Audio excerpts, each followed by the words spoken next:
Buenos días para todos. Hoy miércoles 12 de noviembre, mitad de semana, con ese hermoso paisaje del puerto de Miami en sus pantallas. Le damos los buenos días, 7:02 de la mañana en el este de Estados Unidos y 8:02 de la mañana para Venezuela, con este clima fresquito por este lado de la ciudad. Estamos a 56 grados Fahrenheit, lo que se traduce a unos 14 grados centígrados, que para esta ciudad es frescura, porque nosotros estamos acostumbrados a temperaturas bastante altas y húmedas, pero estamos muy contentos de que esta ola de frío esté pasando por la ciudad estos 2 días. Lamentablemente, a partir de hoy ya empieza en horas de la tarde a subir un poco más la temperatura. Estaríamos a 23 grados centígrados, 73 grados Fahrenheit entre la 1 y las 2 de la tarde.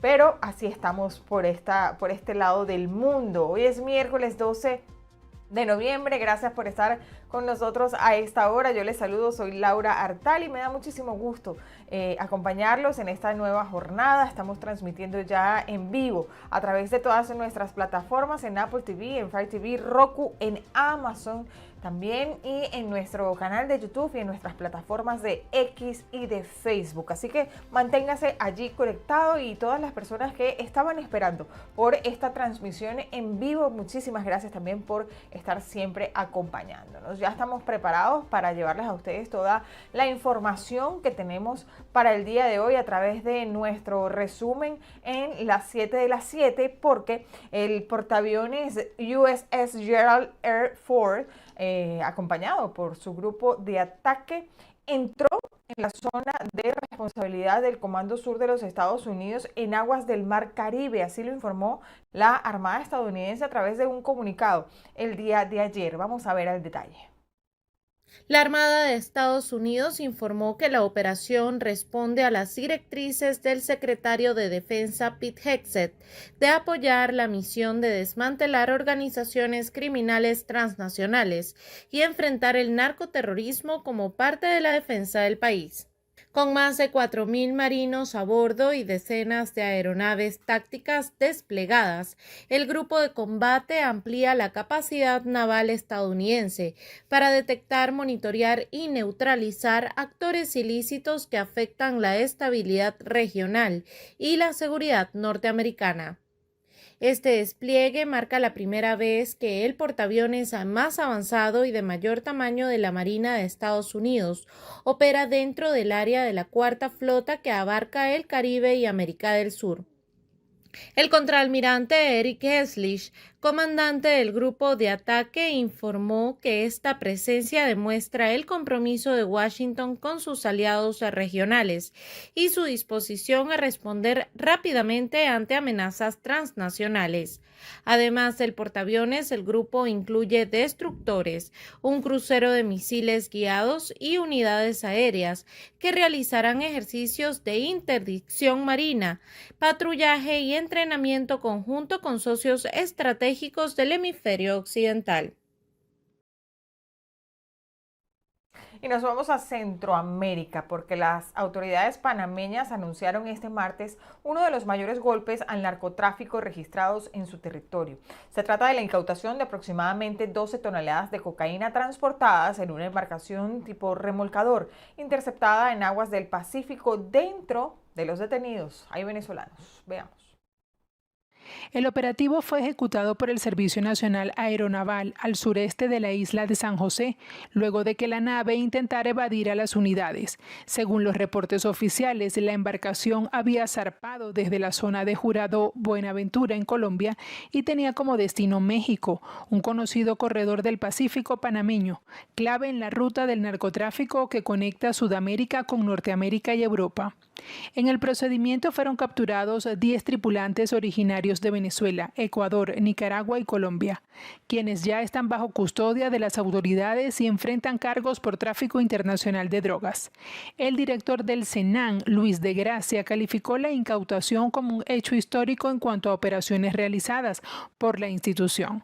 Por su parte, el fiscal superior de drogas, Julio Villarreal, aseguró que esta operación refuerza el compromiso de Panamá con la seguridad regional.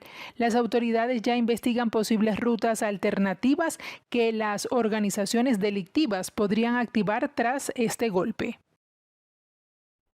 Y Vladimir Padrino López informó que este martes se han movilizado 200.000 militares en toda Venezuela como parte de unos ejercicios de preparación ante las amenazas de Estados Unidos, como él lo señala, que mantienen un despliegue naval y aéreo en aguas del Mar Caribe próximas a Venezuela.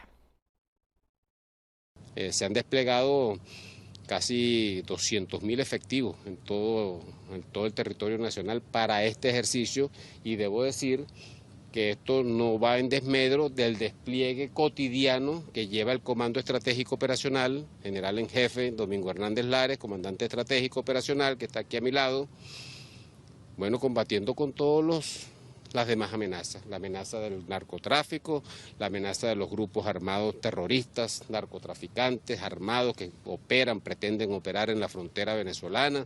A todo eso le estamos dando una respuesta eficaz, y el pueblo de Venezuela debe saber que tiene una Venezuela resguardada, protegida, defendida. Esta operación contempla el despliegue de capacidades terrestres, aéreas, navales, fluviales y de misiles, además de sistemas de armas, unidades militares convencionales, la milicia bolivariana, cuerpos de seguridad ciudadana y comandos destinados a la defensa integral, según explicó el ministro Vladimir Padrino López. Asimismo, anunció que serán plenamente activados los órganos de dirección para la defensa integral en cada estado, así como en las distintas entidades federales y municipios del país. Hasta ahora, Estados Unidos ha destruido más de 20 embarcaciones en el Mar Caribe y Pacífico Oriental que considera vinculadas al narcotráfico, en las cuales han muerto 75 personas. Y también este martes se aprobó una ley en Venezuela para defender al país ante el despliegue militar de Estados Unidos en el Mar Caribe. El presidente Nicolás Maduro y el gobierno bolivariano estamos aprobando una ley fundamental, una ley que además conforme una nueva forma de atender el despliegue, el acatamiento de las órdenes, el desplazamiento de las tropas y sobre todo la conjunción entre pueblo y Fuerza Armada, un ejército-pueblo y un pueblo-ejército, y hoy estamos aprobando, hoy terminaremos de sancionar la ley del Comando para la Defensa Integral de la Nación. Son nuestros invitados especiales. Cambiamos un poco de tema, porque la Asociación Civil Súmate denunció este martes irregularidades en el proceso penal que lleva el Tribunal Primero de Función de Terrorismo contra la defensora de los derechos humanos, Nélida Sánchez. Veamos. El Tribunal Primero en Función de Terrorismo dio inicio a las audiencias de juicio en contra de Nélida Sánchez, coordinadora nacional de formación electoral de la Asociación Civil Súmate, casi un año después de que el Tribunal Tercero de Control le imputara en ausencia los delitos de instigación al odio, asociación para delinquir, conspiración, traición a la patria y terrorismo, sin notificarla de los cargos, sin derecho a la defensa por sus abogados de confianza, ni ser oída con las debidas garantías, y en una causa común de la cual no es parte, violando con ello explícitamente disposiciones constitucionales y legales que establecen que debe actuar conforme al Estado de Derecho con independencia e imparcialidad. La Asociación Civil Súmate informó a la fecha que el Tribunal Primero en Función de Terrorismo, a cargo del juez José Antonio García Morán, ha realizado 2 audiencias de juicio incurriendo en violaciones graves al debido proceso de Nélida Sánchez, cometidas en las audiencias de presentación el pasado 28 de agosto del 2024 y la preliminar el 6 de noviembre de ese mismo año, vulnerando con ello el derecho humano establecido y consagrado en el artículo 49 de la Constitución de la República. La Asociación Civil Súmate indica que con esta nueva audiencia se suma otra grave irregularidad, como es el hecho de que el Tribunal Primero en Función de Terrorismo procesa a Nélida en una causa común con otros políticos venezolanos presos. La ONG explicó que Nélida Sánchez nunca tuvo acceso ni trato durante 27 años de trabajo dentro del Consejo Nacional Electoral o en sus 8 años trabajando dentro de Súmate. Por ello insiste en su inocencia. Agregan que no es delito ni causa para ser enjuiciada el hecho de haber sido parte de la plataforma de la defensa del voto en la elección presidencial del 28 de julio de 2024. Y Jesús Armas, dirigente político y defensor de derechos humanos venezolano, cumple 11 meses detenido. La ONG Comité por la Libertad de los Presos Políticos denunció que se encuentra en aislamiento prolongado y sin contacto con su familia. El Comité por la Libertad de los Presos Políticos denunció que Jesús Armas fue detenido el 10 de diciembre de 2024 y desde entonces ha sido sometido a aislamiento prolongado, torturas y negación de garantías judiciales, en violación directa de la Constitución venezolana y del derecho internacional. La organización alertó que tras casi 10 meses sin contacto alguno, la visita familiar que le había sido restablecida fue suspendida nuevamente sin justificación. Diversos organismos internacionales han advertido que la incomunicación prolongada constituye una forma de tortura. Jesús Armas es reconocido por su labor como activista social y ex concejal de Caracas, con una trayectoria enfocada en la defensa de derechos humanos, la transparencia institucional y el fortalecimiento democrático. Su detención ha sido calificada como arbitraria y sin garantías judiciales, y hasta la fecha no se le ha permitido acceso pleno a sus abogados, ni se ha abierto una causa penal formal. Y de enero a octubre, escuche bien, España recibió 121 solicitudes de asilo, siendo los venezolanos los primeros en liderar esta lista. Veamos. De las peticiones acumuladas, 114.423 se presentaron en territorio español, 5.001 se presentaron en puestos fronterizos, 708 en centros de internamiento de extranjeros y 1.858 en embajadas. En cuanto a la distribución geográfica, la Comunidad de Madrid concentró la mayor cantidad de solicitudes, con 36.208, seguida por Andalucía con 17.118, Cataluña con 14.176, Canarias con 6.589 y el País Vasco con 6.141. El informe añade que hasta octubre se han denegado 57.337 solicitudes y que las resoluciones favorables para protección contabilizan 14.026, junto con 47.196 por razones humanitarias.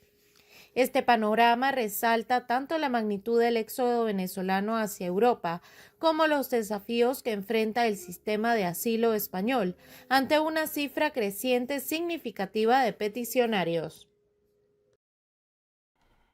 Y la representante gremial de la Cámara de Comercio de Nueva Esparta asegura que la isla y sus sectores empresariales están preparados para lo que catalogan como la temporada de oro este próximo mes de diciembre. Veamos lo que es noticia en nuestras regiones de Venezuela. La presidenta de la Cámara de Comercio del Estado de Nueva Esparta, Raquel Uribe, expresó mediante una entrevista radial que en el mes de diciembre es la temporada de oro para la isla de Margarita, pero la fecha de arranque es después del 24 de ese mes. Comentó que a las personas les encanta ir a la localidad a celebrar el Año Nuevo y sumó que el sector comercio está en constante comunicación con los representantes de las diversas cámaras de la entidad. Manifestó que hay grandes expectativas en la temporada decembrina, puesto que hay hoteles que para el cierre de año ya tienen el 100% de ocupación, mientras que otros están trabajando en eso. Raquel Uribe consideró que después del 24 de diciembre hasta el 15 de enero de 2026 tendrán gran actividad comercial, asegurando que tanto la parte comercial como turística se prepara para la atención de propios y visitantes. Productores agrícolas del Delta Medio indicaron que las constantes lluvias que cayeron en el estado del Tamacuro en las últimas semanas impiden que algunas familias de la parroquia Santos de Abelgas puedan cumplir con la producción agrícola. Residentes aseguraron que varias familias limpiaron sus terrenos para comenzar la siembra. Sin embargo, las lluvias que cayeron a principios de la semana impidieron la labor. Se han preparado quemando la maleza para así preparar la tierra y luego proceder a la siembra de sus productos. Varios de los productores lograron sembrar palos de yuca que lograron salvar de la inundación a causa de la crecida del río Orinoco.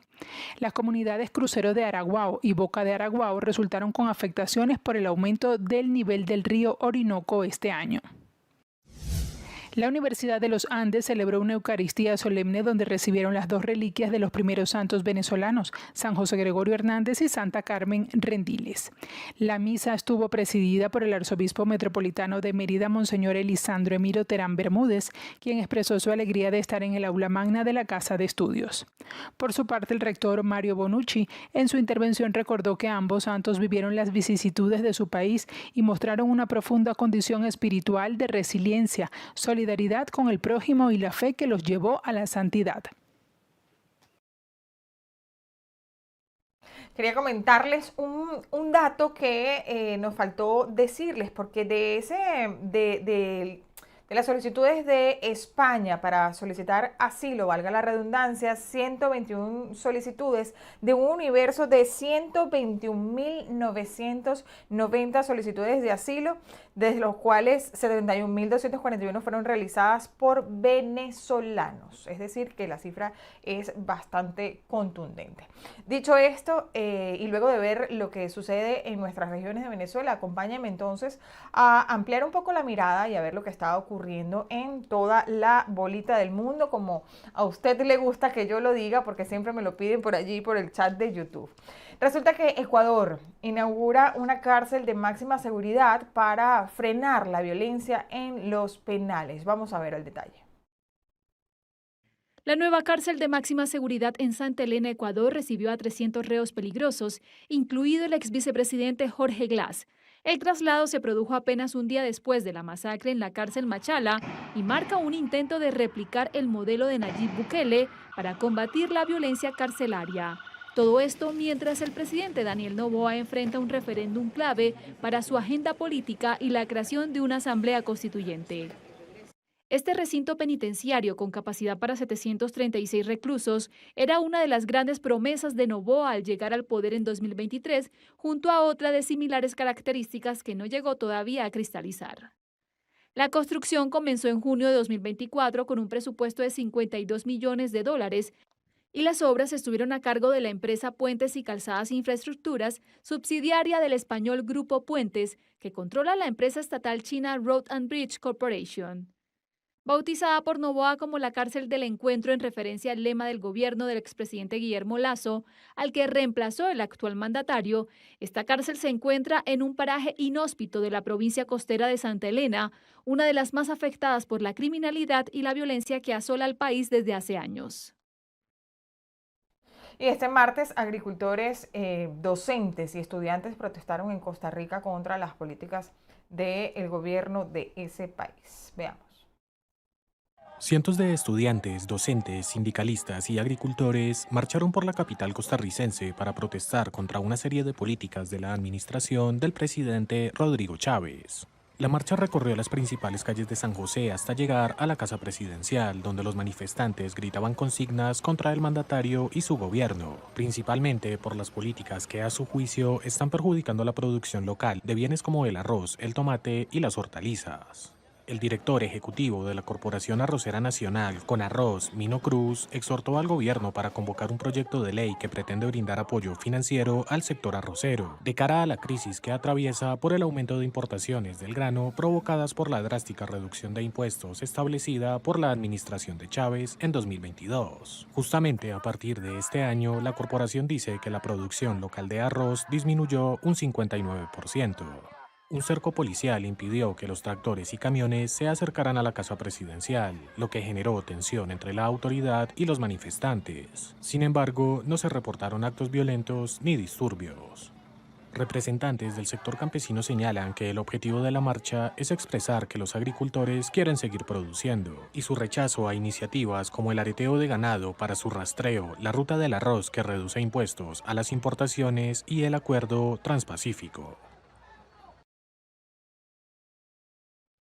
Y nuestra compañera Gaby Peroso continúa en Alemania, en el Congreso Mundial de la Libertad. Allí están abiertos todavía los debates sobre las dictaduras que rodean el mundo y cómo acabar con ellas. Gaby, buenos días. Cuéntanos qué nos traes para hoy. Hola Laura, buenos días. Nos encontramos en la isla de los museos, en la ciudad de Berlín, un sitio espectacular. Aquí ven el Palacio Imperial que fue completamente reconstruido y también en mis alrededores me encuentro entre el Museo Antiguo y la Catedral de la ciudad de Berlín. Reportando desde acá, se han desarrollado, Laura, más de 130 eventos en 80 puntos distintos de Berlín, celebrando esta Semana de la Libertad. Cada uno de estos actos ha sido presidido por el alcalde de Berlín. Hemos visto obras de teatro, conferencias dedicadas al tema de derechos humanos, del tema de las comunicaciones. La ciudad entera está en función a su historia, a este aniversario, 36 años desde la caída del muro de Berlín. Incluso visitaba parte de lo que es este memorial y me llamaba la atención que no solamente los turistas estaban conociendo de esta historia, adicionalmente estudiantes alemanes, jóvenes alemanes, vuelven a esos puntos para reencontrarse con su historia. Y es por eso entonces que es tan importante preservar y contar lo que sucedió, para que nunca más exista una ciudad dividida, como se tuvo que dividir Alemania en dos pedazos, en un pedazo capitalista que daba prosperidad, que daba libertad a sus ciudadanos, y un lado comunista y socialista que terminaron desesperados huyendo hasta que finalmente esos mismos ciudadanos pudieron romper este cerco. Como hemos venido desarrollando durante toda la semana, hemos conversado con líderes del mundo entero que viven en dictadura. Una de ellas es Kiel Cabrera, quien era delegada, que es una de las delegadas y parte de los miembros de este World Liberty Congress. Ella hablaba específicamente de la operación en el Caribe y de las recientes decisiones tomadas por Estados Unidos. Vamos a verla. Los cubanos 100% apoyan los esfuerzos ahora en el Caribe para tratar de, si será... No necesariamente el objetivo es para liberar a Venezuela, ¿verdad? Pero traer justicia al régimen de Maduro por todo lo que ellos han hecho al pueblo de Venezuela, influenciado e inspirado por el régimen castrista.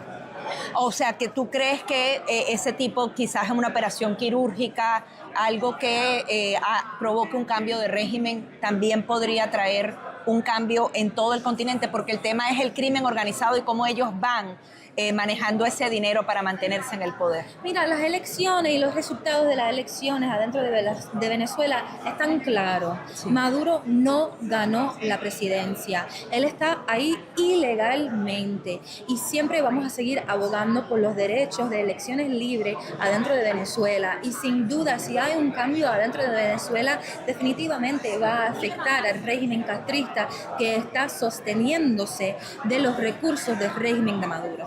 Y finalmente, ¿cómo ves la política exterior de Estados Unidos con respecto a Cuba? ¿Los cambios que han hecho, crees que son los que deben hacerse? Había mucha infiltración por parte del régimen castrista durante los últimos 4 años y en general por la historia del inicio del régimen castrista en Cuba, en el Departamento de Estado, en muchas posiciones, ¿verdad?, de gobiernos locales alrededor de los Estados Unidos, tratando de pasar legislación para normalizar relaciones con el régimen castrista. Entonces, ahora con el cambio de administración, siento que han puesto más presión sobre el régimen castrista, que es necesario y justo. Y finalmente tienen ahora un secretario de Estado, los cubanos. Amén. ¿Cómo lo ven? Gracias a Marco Rubio. Es algo de orgullo para nuestra comunidad tener un hijo del exilio cubano en un cargo tan alto en el gobierno de los Estados Unidos, y nosotros apoyamos sus esfuerzos y creo que él va a hacer trabajo muy bueno para nuestra causa por la libertad de Cuba. Laura, también pudimos conversar con otros líderes un poco más lejanos, pero pueden ser lejanos, pero parece que comparten la misma realidad que los venezolanos o los nicaragüenses. pude hablar con Andrés Sanikov. Él es delegado de Bielorrusia. Recuerden que Bielorrusia es vecina de Rusia, es un país satélite completamente controlado por Vladimir Putin, pero ese hombre se enfrentó a unas elecciones con Lukashenko, el actual dictador de ese país, amigo de Vladimir Putin. Se enfrentó en sus elecciones, le ganó las elecciones, le robaron las elecciones y finalmente entonces fue perseguido y obligado a exiliarse en otro país. Habla de cómo las prácticas se repiten entre lo que pasa en Venezuela y también lo que pasa en Nicaragua, y también de la relación que tiene el presidente Donald Trump, las negociaciones que se están haciendo en la actualidad con Vladimir Putin. La relación entre Donald Trump y Putin, ¿crees que está teniendo el enfoque correcto con él o debería como presionar más? Creo que está todavía tratando de encontrar la manera de lidiar con Putin. No quiere pelear con él, porque Rusia es un país rico y Trump es un hombre de negocios que está interesado en, ya sabes, explorar diferentes mercados. Sí. Pero al mismo tiempo está siendo humillado por Putin. También está siendo humillado por Lukashenko, porque Lukashenko les prometió que de 1.300 prisioneros políticos serían liberados y no los libera. Y Trump habló sobre esta cifra, dijo públicamente que Lukashenko, que hay un problema, está en negociación, no pasa nada. Trump es humillado incluso por Lukashenko, es humillado por Putin. Y cuando se dé cuenta de eso, creo que sacará algunas conclusiones. Yo creo que irán en la dirección correcta.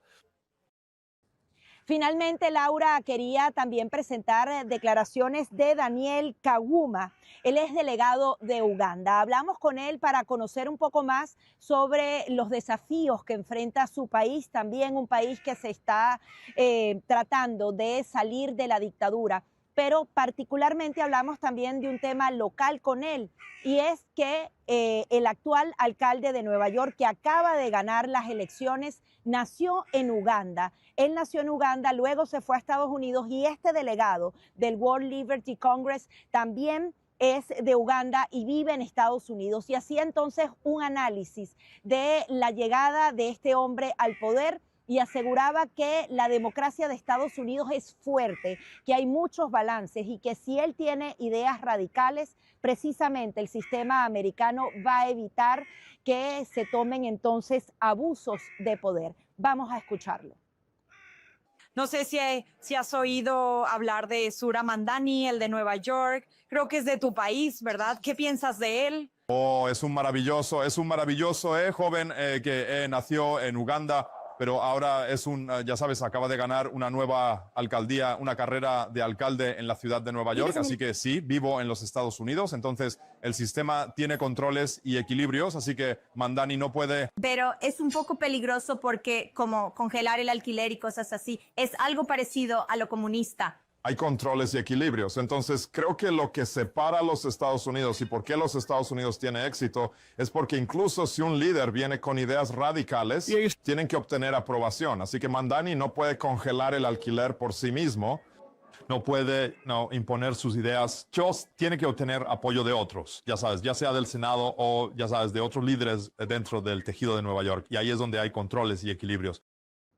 Laura, es parte entonces de las entrevistas y de la cobertura especial que estamos haciendo desde la ciudad de Berlín, llena entonces de contenido. Aquí adicionalmente han venido autoridades de las principales organizaciones que se encargan de financiar y de poder hacer posible esa lucha por los derechos humanos. Hemos visto gente de la NET, de Freedom House, del Instituto Republicano y de tantas otras organizaciones que han estado presentes en conferencias en varios puntos de la ciudad de Berlín. Nosotros vamos a estar muy atentos a todo lo que pueda ocurrir y, por supuesto, si tenemos más entrevistas y más detalles, te las haré llegar de inmediato, Laura.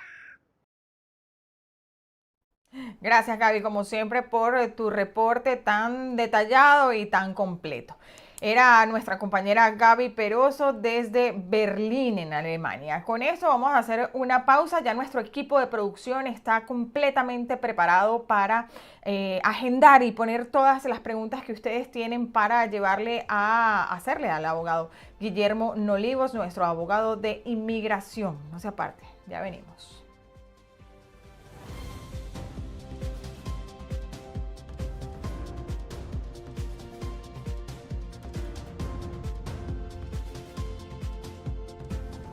En South Kia ofrecemos vehículos para todo tipo de personas y gustos, desde el carro para el adolescente o recién graduado hasta el profesional consagrado con una familia grande.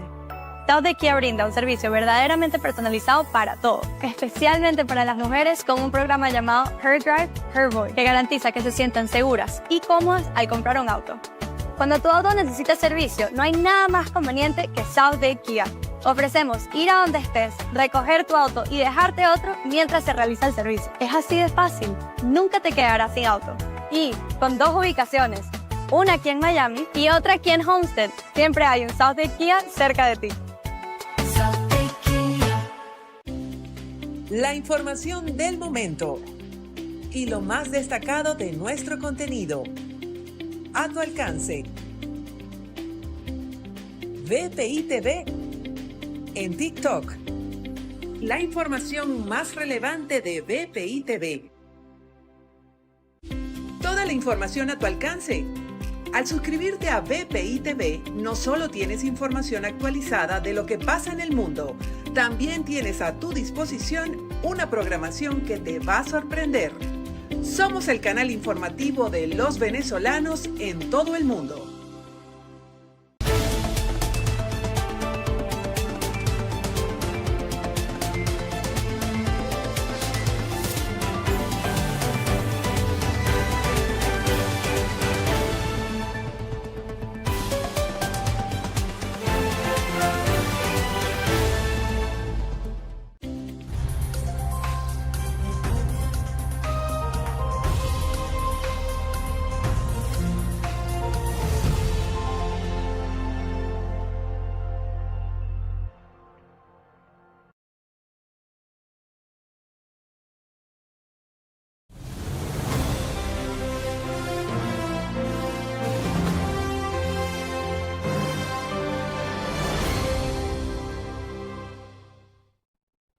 Y en los últimos meses, Estados Unidos ha entrado en una nueva etapa de ajustes administrativos. Usted lo sabe, en materia migratoria hemos venido hablando constantemente sobre estos cambios y ahora, por un lado, el Departamento de Seguridad Nacional ha confirmado una tarifa de $1,000. También lo hemos conversado para determinados casos de parol humanitario o permisos de ingreso temporal. Pero usted siempre nos hace estas preguntas y es por eso que nosotros queremos aclararlas. A esto se suma el fin de las extensiones automáticas de permisos de trabajo, una decisión que dejará a muchos migrantes en una situación de vulnerabilidad laboral mientras esperan sus renovaciones. Y ahora una nueva norma, y es que el gobierno de este país, de Estados Unidos, ha anunciado la implementación de un sistema de monitoreo biométrico para registrar cada entrada y cada salida de extranjeros, una medida que aumentará el control migratorio y el cruce incluso de información en tiempo real. Pero nosotros queremos entender cómo afectan estos cambios al migrante común, al trabajador, al estudiante o incluso al empleador que depende de la mano de obra extranjera. Conversamos con nuestro abogado de inmigración, Guillermo Nolivos, hoy en miércoles de inmigración. Abogado, bienvenido y buenos días. Buenos días, Laura, ¿cómo estás? Feliz miércoles. Feliz miércoles, abogado, un gusto saludarlo. Mire, ya se me está acabando el tecito, yo espero que usted sí tenga su café bien completito porque hoy venimos cargados de muchas preguntas que nuestro equipo de producción, bien atento y bien allí pendiente de todas las preguntas que hace nuestra audiencia para recopilarlas y llevárselas a usted. Pero antes, abogado, yo tengo algunas preguntas que usted sabe que inquietan y que la gente se hace, y es que se anunció un esquema para registrar entradas y salidas de los no ciudadanos con herramientas biométricas. Y me llama la atención saber cómo operan estos registros de información. ¿Esto se tomará en fronteras, se tomará en aeropuertos? ¿Qué pasa con este sistema? Bueno, básicamente lo que está ocurriendo es lo que en otros países ya ha sido implementado desde hace muchos años, ¿verdad?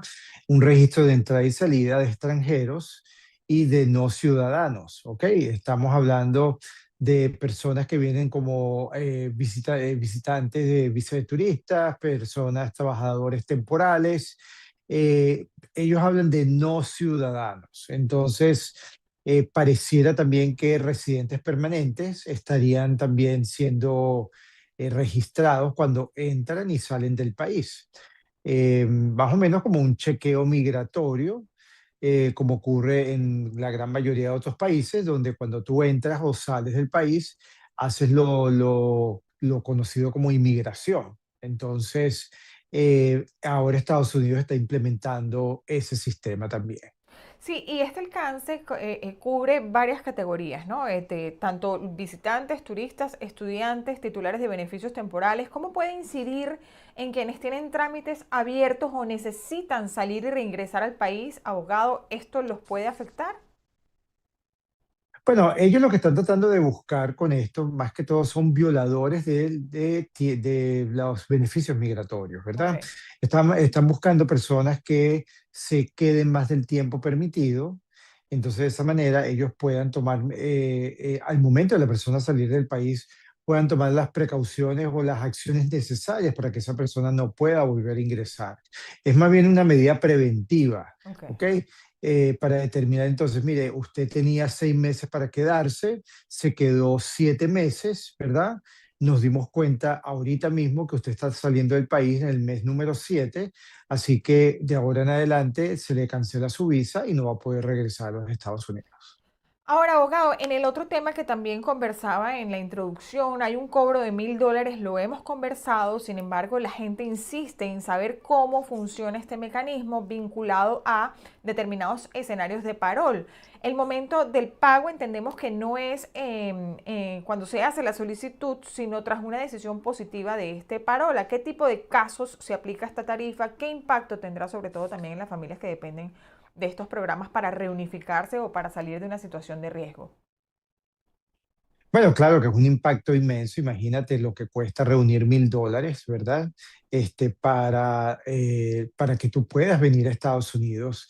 Ellos lo que están asegurándose en este caso es que en verdad la persona que está solicitando un parol humanitario está dentro de del marco legal que establece la necesidad de ese parol humanitario, ¿verdad?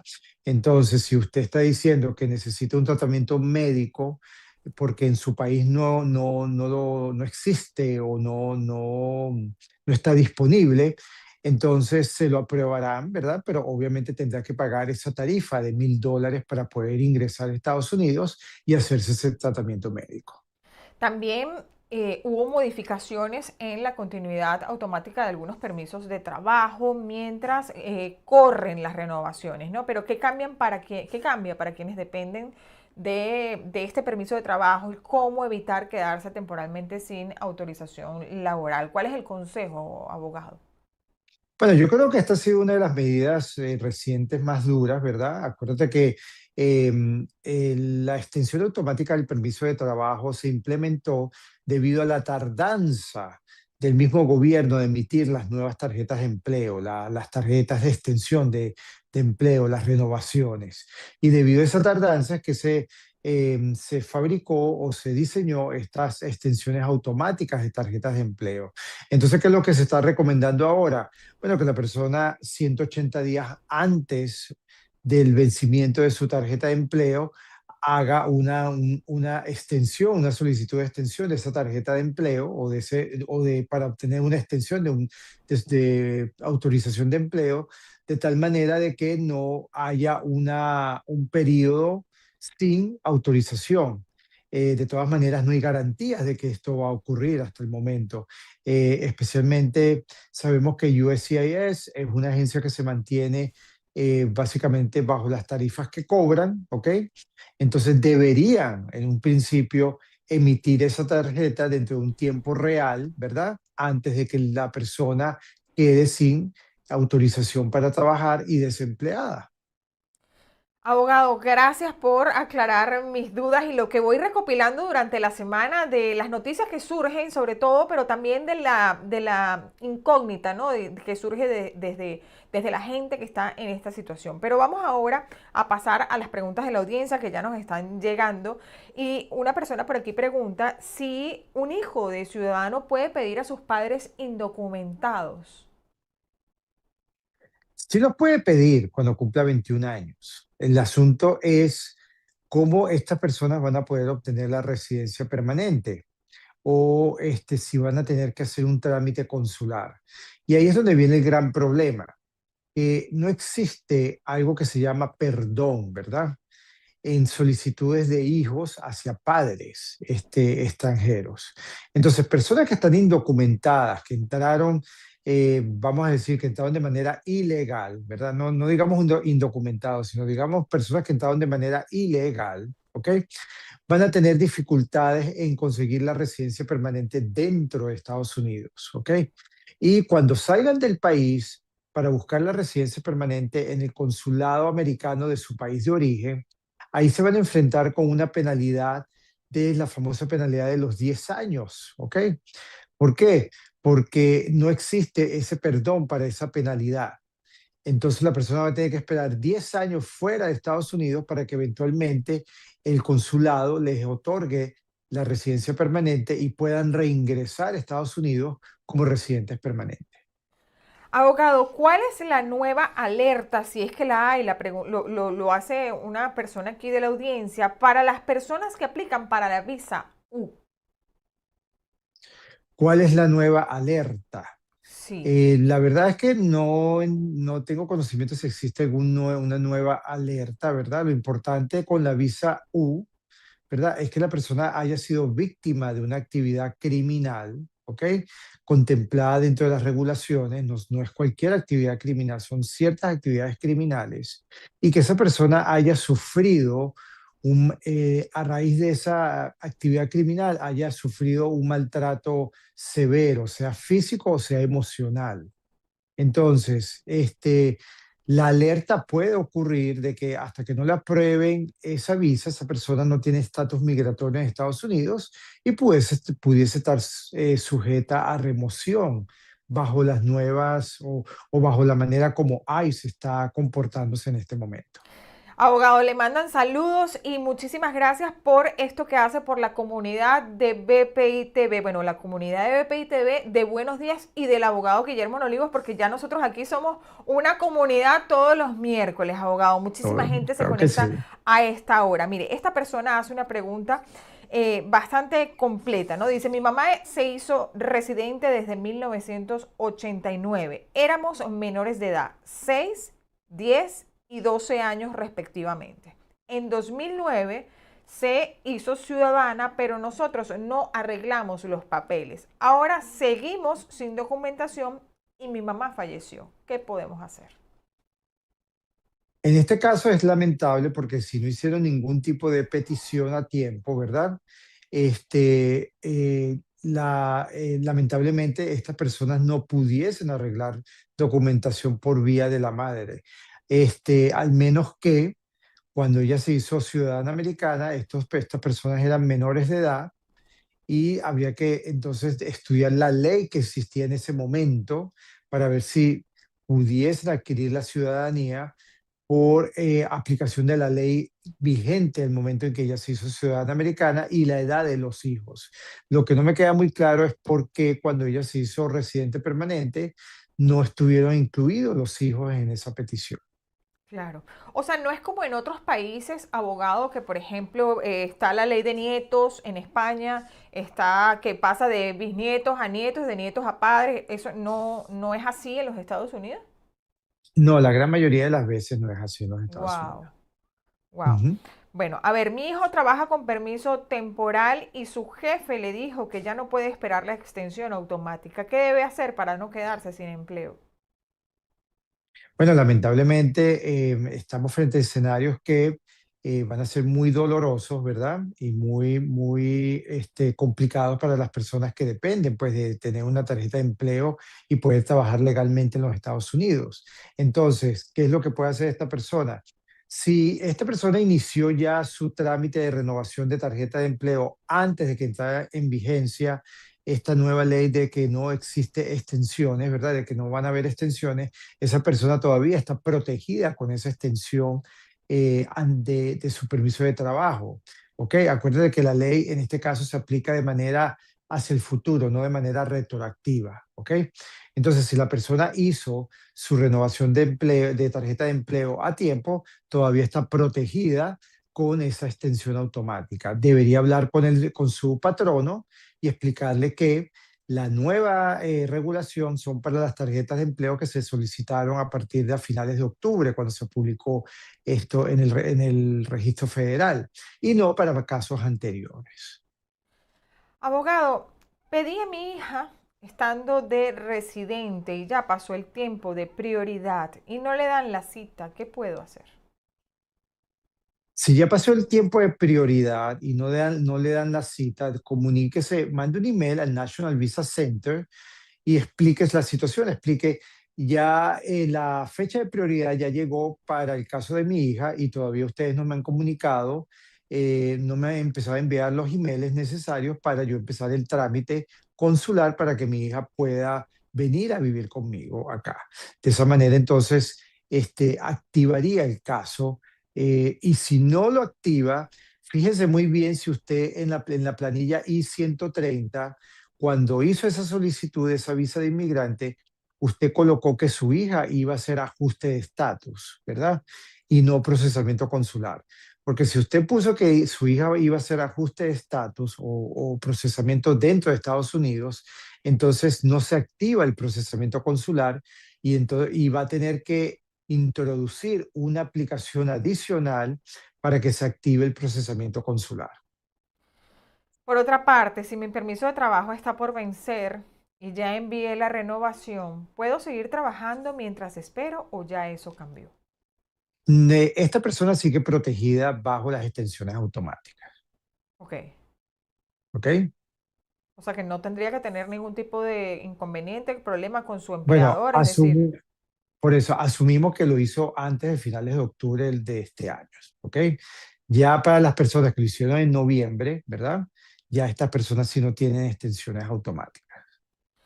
Mire, abogado, mi esposa y mi hija son ciudadanas. Mis padres también lo son. ¿Qué necesitaría yo para también tener la residencia? Llamar al abogado Guillermo Olivos para una asesoría legal personalizada con nuestro abogado de cabecera, nuestro abogado de inmigración. Allí tiene todos los teléfonos porque ahí tiene los números. Ahí tiene los números porque esto sí es algo bastante, bueno, explícito. Es decir, no se podrían decir todos los pasos por aquí, supongo, pero ahí tiene los números. No logro ver muy bien de aquí porque yo lo tengo automáticamente en mi teléfono y lo llamo cada vez que tengo una consulta, pero usted los puede ver allí perfectamente. Abogado, si nos ayuda, por favor.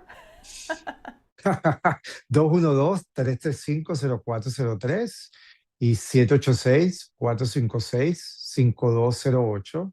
Y con mucho gusto, bueno, coordinamos una consulta y hablamos de tu caso. Pero generalmente una persona para conseguir, tú sabes, vamos a ayudarle un poquito, a adelantarle un poquito. Vamos a informarle a la comunidad, ¿verdad? Eso. Si usted entró legalmente a los Estados Unidos, está casada con ciudadano americano, tiene hijos mayores de 21 años que son ciudadanos americanos, usted califica, ¿verdad? Para lo que se conoce como un ajuste de estatus, que es el proceso de obtener la residencia permanente dentro de Estados Unidos, aun cuando usted no se encuentre en un estatus legal migratorio. Este es un caso bastante específico, ¿verdad? Donde solamente se aplica para personas que son familiares inmediatos de ciudadanos americanos. Muchísimas gracias, abogado. Ya usted sabe, allí tiene los teléfonos para cualquier asesoría de inmigración en Estados Unidos. Si usted si no tiene estatus, si quiere saber de qué manera puede ajustar su legalidad en este país migratoria, pues ya sabe que usted puede contactarse con el abogado Guillermo Olivos y todo su equipo que está listo para atenderles. A ver, estoy en un proceso de ajuste de estatus y tengo que salir de viaje. Esa nueva norma de monitoreo me afecta si salgo del país y regreso con parol. No debería afectarte. Acuérdate que el parol es un permiso, el advance parole es un permiso que se otorga a personas que están en un proceso de ajuste de estatus para un viaje temporal corto, ¿verdad? Fuera de los Estados Unidos. Este, mm, ¿Qué es lo que ellos qué es lo que va a ocurrir? Imagínate que estás viviendo en un país, ¿verdad? En donde hay inmigración cuando sales y entras a a ese país. En Venezuela ocurre, ¿verdad? En Venezuela hay inmigración cuando entras y también hay inmigración cuando sales. Cuando vas a Europa, hay inmigración cuando entras y también hay inmigración cuando sales. Lo mismo va a ocurrir aquí en Estados Unidos. O sea que no tendría problema esta persona de salir cuando es un viaje corto. Sí, el asunto es con los advance parole, ¿verdad? O los salvoconductos, si los queremos llamar, tú sabes, de esa manera. Ujú. Este, son permisos que se otorgan para situaciones específicas, por ejemplo, una persona que está buscando la residencia permanente dentro de Estados Unidos y que necesita hacer un viaje corto, ¿verdad? Un viaje corto significa un viaje de un par de semanas, no estamos hablando de viaje de 3, 4, 6 meses, ¿verdad? Porque la persona de repente tiene que, por cuestiones de trabajo, por cuestiones de trámites personales, tiene que salir del país y reingresar, hacer ese trámite y volver al país nuevamente, sin que se interrumpa su proceso de ajuste de estatus.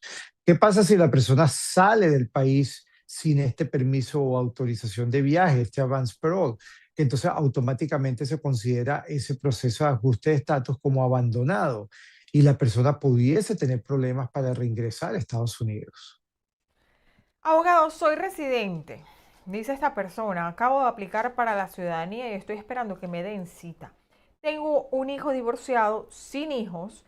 Él tiene DACA y yo quiero poner una petición, pero el abogado dice que eso no cuenta como soltero. ¿Debo consultar con otro abogado? Si está divorciado es soltero, básicamente, ¿ok? Lo importante es que la persona no esté casada cuando haga la petición.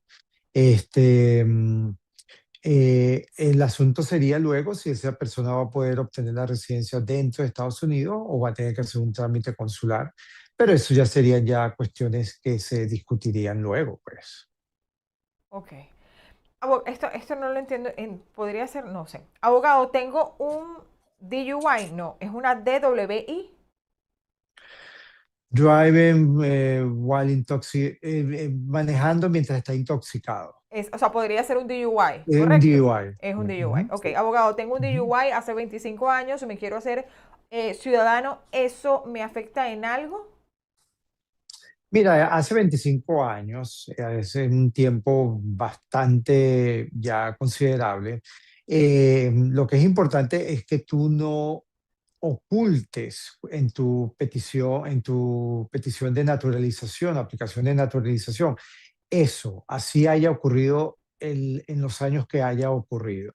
Tú tienes que, como decimos, disclose, o sea, tienes que promover o tienes que dar esa información y deberías buscar en la corte donde ocurrió ese caso, ¿verdad?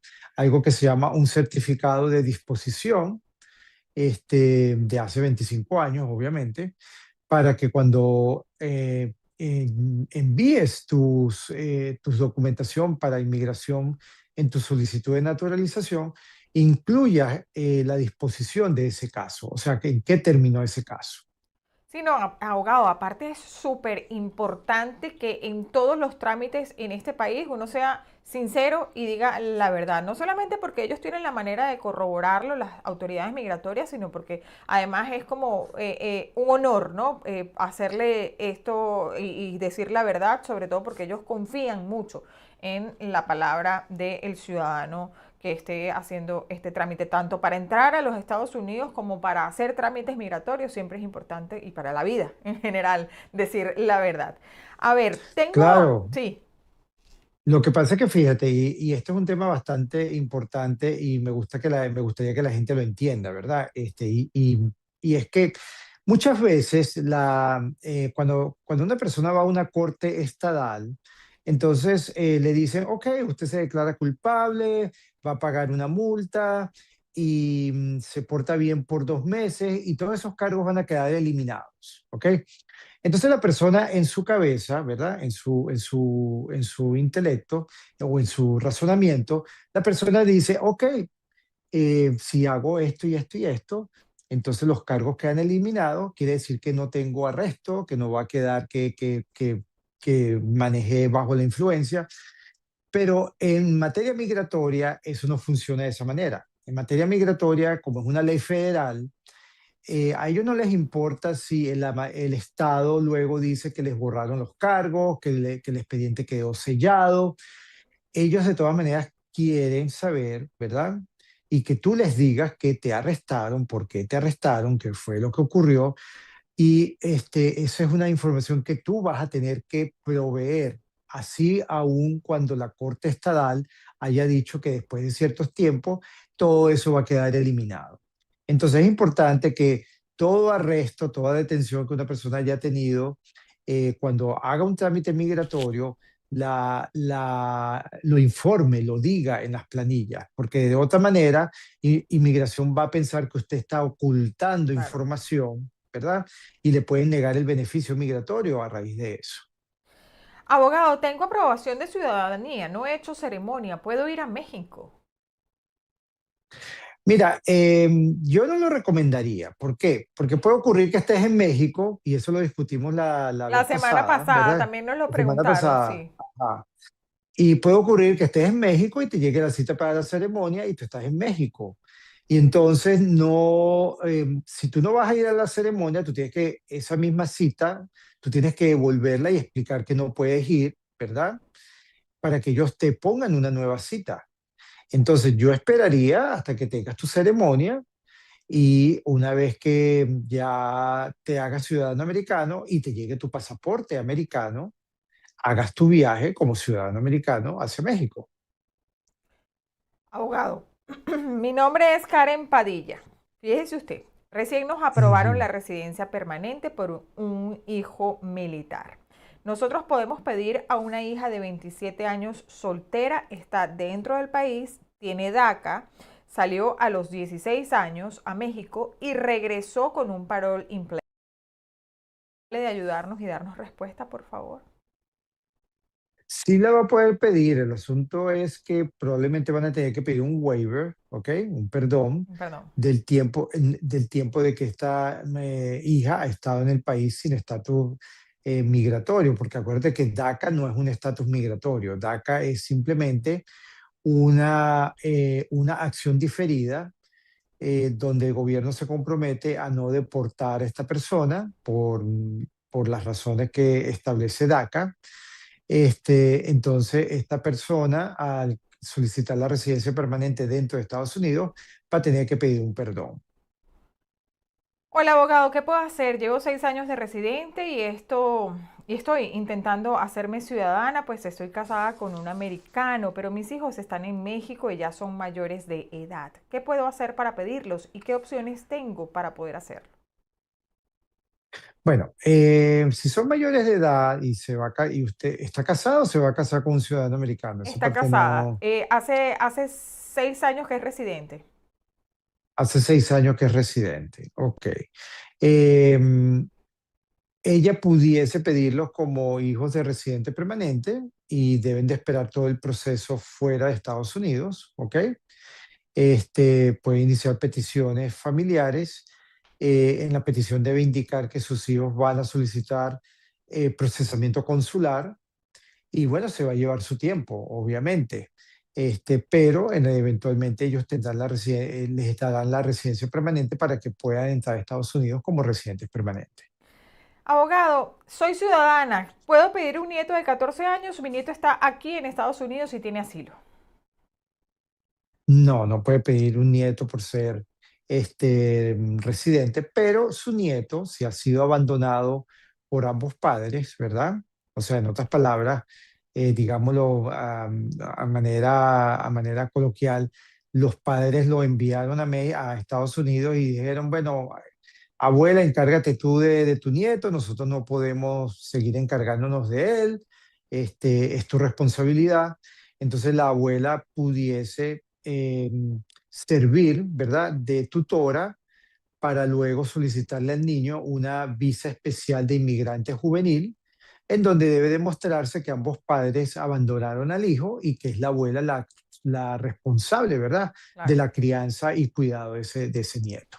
Mire esto, ¿qué pasa si tengo que ver a un juez de inmigración por una carta que me llegó por correo? Si no asisto a la corte y tengo orden de deportación automática, ¿puedo meter abogado para que me quite la orden de deportación y meter la aplicación de VAWA? Em, O sea, me imagino que la persona está jugando con el hecho de que le mandaron la carta por correo y quizás quiere decir que nunca le llegó la carta, ¿verdad? Y Ujú. entonces quiere que le reabran el caso. Em, yo no le recomiendo que haga eso, yo le recomiendo que vaya, llámenos, contrátenos, ¿verdad? Exactamente. Nos presentamos en la corte y alegamos de que usted está introduciendo un beneficio migratorio, un VAWA, ¿verdad?, por ser víctima de violencia doméstica a raíz de su matrimonio con un ciudadano americano. No aclara a esta persona si está casada con un ciudadano No, americano o no. no, no, Entonces, no lo dice. esa parte no está clara, pero tiene que estar casada con un ciudadano americano para poder aplicar para VAWA. Abogado, y como venimos diciendo desde el inicio de nuestra sección acostumbrada de los miércoles con usted, hay que decir la verdad, hay que hablar con la verdad, hay que presentarse ante la corte y bueno, acarrear Ujú. con las consecuencias y por supuesto, importante, tener siempre una buena asesoría a su lado porque sin duda, sin eso, pues no hay éxito en los casos cuando está un caso, por supuesto, bien sustentado. A ver, apliqué por Correcto. la visa VAWA, ya me llegó la primera fase. ¿Cuánto tiempo tengo que esperar para el permiso de trabajo y el social? Muchas gracias. Bueno, no tenemos claro si el Bagua lo hizo porque estaba casada con un ciudadano americano o estaba casada con un residente permanente. Allí hay una gran diferencia, porque si está casada con un ciudadano americano, entonces uno cuando inicia el proceso de Bagua, al mismo tiempo inicia el proceso de ajuste de estatus y con el proceso de ajuste de estatus se puede solicitar una tarjeta de empleo. A diferencia de cuando el proceso de VAWA es por maltratos crueles e inhumanos de un residente permanente hacia un extranjero. En estos casos, nosotros no podemos iniciar paralelamente el ajuste de estatus, sino tenemos que primero esperar que el VAWA sea aprobado, de que exista el tiempo necesario para que esta persona pueda aplicar para la residencia permanente y entonces cuando llegue ese momento es que se puede pedir la tarjeta de empleo. Entonces, dependiendo de que si estuvo casada con un ciudadano americano o con un residente permanente, ahí es donde va a haber la diferencia si usted va a poder solicitar una tarjeta de empleo inmediatamente o no. Nuestro director nos pasa una pregunta que están haciendo de último momento aquí en YouTube y dice, ¿puedo renovar la licencia de conducir con el permiso de trabajo vencido en abril? Acuérdense que estos son temas estadales, ¿verdad? Va a depender del estado donde viva la persona, si acepta, ¿verdad? Renovación de licencia de conducir con permiso de trabajo vencidos. Hay estados donde no necesitas demostrar un estatus migratorio para que te den una licencia de conducir. Estamos incluyendo a Nueva York en ese grupo de estados, New Jersey también.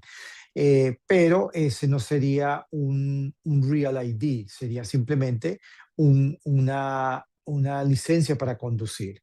Entonces, el no tener estatus migratorio en Nueva York, en New Jersey, no es un impedimento para que le otorguen una licencia para conducir. Muchísimas gracias, abogado. Ha sido como siempre un placer contar con toda su experiencia y con toda su asesoría express, porque así lo llamamos, para tener una asesoría más completa. Como siempre le recomendamos, allí tienen los teléfonos de nuestro abogado Guillermo Nolivos, para una asesoría legal personalizada, que es muy importante, porque una cosa es hablarlo por aquí por encima, pero siempre es importante saber a detalle cada caso y cada caso, por supuesto, es diferente. Muchísimas gracias, abogado. Es un honor, como siempre, contar con su experiencia y su asesoría.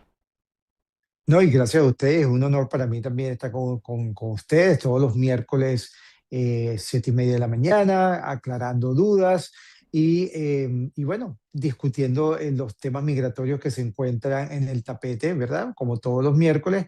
Esperemos, bueno, que es la sorpresa del fin de semana, a ver qué es lo que va a ocurrir para entonces el próximo miércoles tú y yo discutirlos nuevamente. Y gracias a todas las personas que se conectan, ¿verdad? Y que nos ven. Esto nos da motivación, ¿verdad? Para todos los miércoles estar aquí presentes y ayudándolos a aclarar esas dudas, porque el tema migratorio es un tema complicado. Así es, y cada vez somos más, abogado, a pesar de que cambió un poquito la hora, bueno, un poquito no, cambió una hora para quienes nos ven fuera de Estados Unidos, siempre es importante porque esa gente se conecta y siempre, usted sabe, tengo familiares en Estados Unidos y allí pues se conecta todo el mundo para hacer sus preguntas y para tener una asesoría, como siempre digo, personalizada. Un placer, abogado, que tenga el mejor miércoles posible. Salud con nuestro tecito por aquí, usted con su café, y será hasta el miércoles que viene. Muchísimas gracias y que Dios lo bendiga. Feliz miércoles para todos. Nos vemos la semana que viene y feliz fin de semana, ¿ok? Que así sea, ya lo estamos jalando, abogado, ya estamos jalando allí el fin de semana. Claro que sí, Muchísimas claro que sí. gracias. Un abrazo para usted. Era nuestro abogado Guillermo Nolivos, abogado de inmigración. Ya usted sabe, contáctelo por cualquier duda que tenga para que él lleve su caso allí ante las Cortes de Inmigración y usted pueda tener un estatus legal aquí en Estados Unidos. Muchísimas gracias para todos. Yo soy Laura Artal y me despido. Será hasta mañana. Chao, chao.